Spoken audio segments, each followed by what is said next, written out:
Too many supplies for a plastic stick. She's trying to turn a $5 gear knob into art.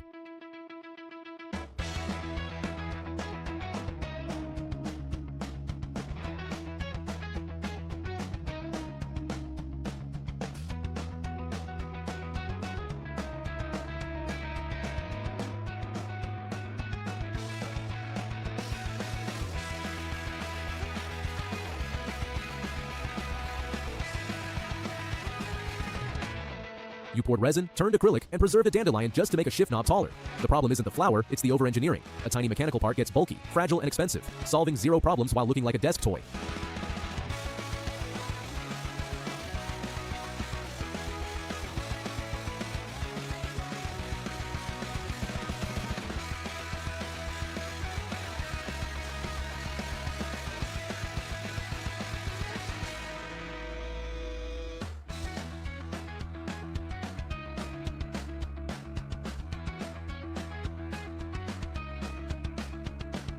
It works mechanically, sure, but you spent a week making a $10 upgrade that feels more like a museum piece than a car parts.